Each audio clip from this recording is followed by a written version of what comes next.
Tidak ada jalan untuk direvisi. Itu firman Tuhan. Tidak ada jalan untuk dikoreksi, tidak ada jalan untuk direvisi. Kitab saudara berasal dari koreksi dan revisian.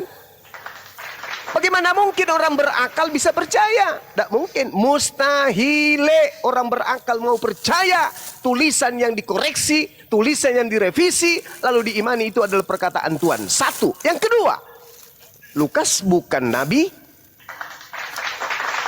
Tulisannya sudah pasti bukan firman Tuhan. Lukas nabi? Bukan. Berarti tulisannya bukan firman Tuhan. Kalaupun dia disebut menuliskan sesuatu yang benar, dan itu adalah perkataan Nabi Yesus, maka catatan Lukas itu adalah hadits. Hadits riwayat Lukas.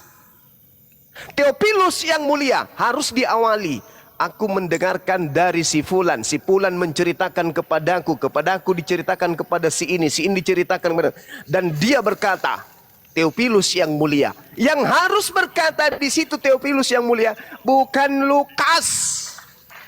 Tapi yang harus berkata Theophilus yang mulia di situ harus Yesus.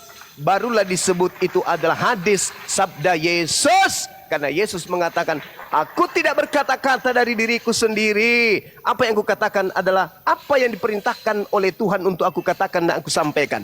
Lukas menulis seenak perut dia. Theophilus yang mulia, banyak orang yang menyusun cerita-cerita yang terjadi antara kita. Maka saya merasa terpanggil untuk menyusunnya kembali. Ini apa? Cerita apa ini yang disusun oleh Lukas? Hadits? Bukan. Apalagi firman Tuhan. Jadi jangan pernah menilai Al-Quran dengan surat kabar. Jangan. Jangan. Kalaupun dia hadits, mana buktinya? Yesus bersabda di situ. Theophilus yang mulia, mana sabda Yesus? Tak ada. Itu tulisan Lukas. Lukas bukan seorang nabi, Bapak. Bukan. Berarti catatannya hanya catatan karya ilmiah. Itu pun kalau ilmiah. Lah kalau tidak, berarti karangan bebas. Yang menceritakan tentang kejadian yang terjadi kepada Nabi Isa dan juga kaumnya Bani Israel dan kitabnya Injil. Coba lihat cerita-cerita yang ada di kitab saudara. Serpihan-serpihan cerita yang terkait dengan sosok Nabi yang datang kepada Bani Israel. Sedangkan Nabi itu apa katanya di dalam Al-Quran?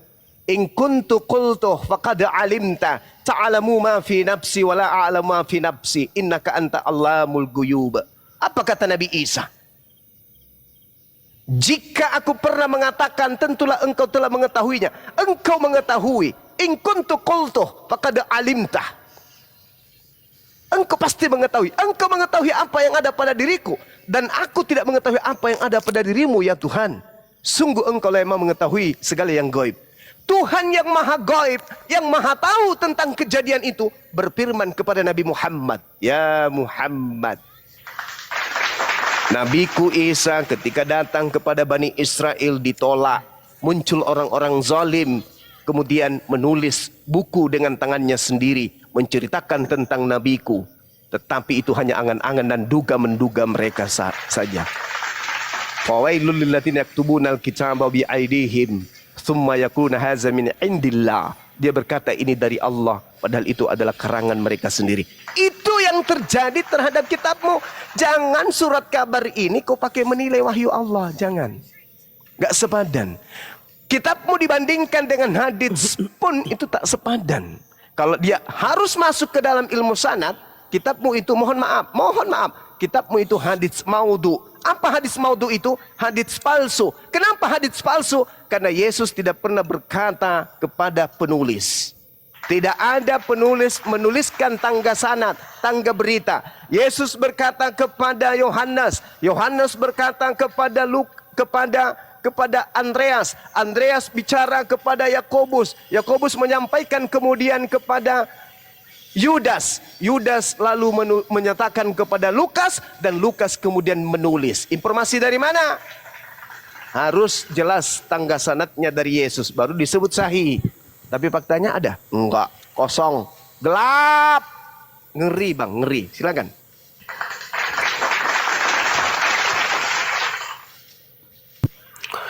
Dari tadi kan sudah saya katakan, Kenapa Alkitab itu adalah sebuah kebenaran? Itu dari 4 penulis, isinya mendukung semua, artinya sama semua. Jadi kalau tadi ceritanya memang berbeda-beda antara satu penulis kitab dengan penulis kitab lain, Anda boleh mengklaim itu adalah sebuah kesalahan.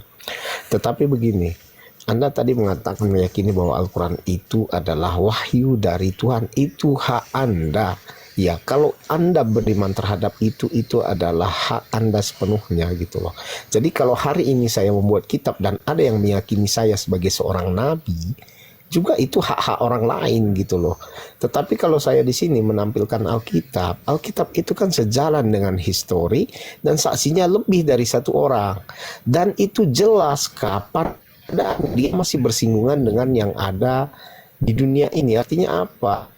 Ketika Yesus diceritakan di dalam, itu juga diceritakan tentang Herodes dan ceritakan tentang yang lainnya yang ada di dalam dunia. Jadi verifikasi Alkitab itu sangat gampang, bahwa dia sejalan dengan histori dan saya meyakini adalah sebuah kebenaran. Tetapi sekarang berbalik ke Anda, apa dasar Anda meyakini Al-Quran itu wahyu?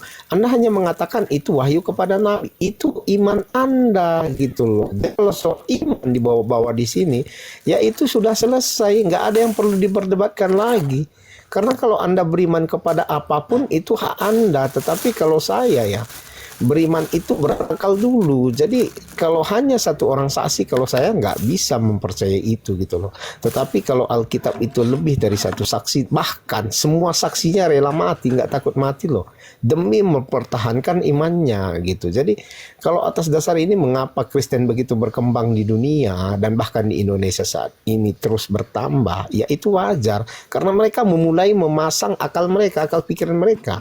Mereka mulai tahu kebenaran yang sebenarnya gitu. Tapi kalau Anda tetap bertahan di kepercayaan Anda, di iman Anda, itu Anda. Gitu, Ngomong apa kowe? Oke, sekarang begini. Coba Anda tunjukkan kepada saya di mana Lukas bertemu dengan Yesus. Silakan. Itu pertanyaan yang balik kepada Anda. Di mana Nabi Anda melihat Musa gitu loh. Anda bertanya tentang Alkitab tanpa berpikir tentang ini Anda jadi mau membahas, ini Anda ingin membahas Yesus ini atau sama aja. Sama aja, ini nggak berbeda. mulai error? Bertanya sesuatu ke orang lain. Makanya saya tadi mengatakan Anda menggunakan standar Kalau ganda. berbicara mengenai Nabi Musa, Cak Ayu, kitabmu juga membahas Nabi Musa. Iya, itu kan Ini yang kita mau bahas, ini kebenaran pengarang kitabmu dengan Al-Quran. Kok larinya ke Nabi Musa? Lucu ente. iya, Dengarkan saya itu dulu. kan ada cerita di Al-Quran. Mudah-mudahan Anda Al-Quran bisa itu muncul di abad memakai akal. ke-7. Dengarkan. Sekarang saya tanya sama Anda. 1 juta pembawa berita tapi bohong semua. 1 pembawa berita tapi benar adanya. Kira-kira yang mana yang harus diimani? Jawab. Dasar Anda mengatakan 1 juta itu yang bohong dan 1 yang benar apa? Ini Anda nggak berdasar gitu loh. Nih, tak ajarin sama Anda. Yang menerima firman dan yang menerima tugas untuk menyampaikan firman, Lukas atau Yesus? Waduh, ini pertanyaan Anda gimana ya? Karena pertanyaan Anda aja sudah salah gitu loh. Ya, tengoklah, berkacalah Bung. Anda sudah salah. Hei, Anda Yesus berkata, aku datang untuk menyampaikan firman. Segala firman yang engkau berikan telah aku sampaikan kepada mereka. Yang menerima firman dari Tuhan, Yesus atau Lukas? Jawab dulu dong. Jawab dulu.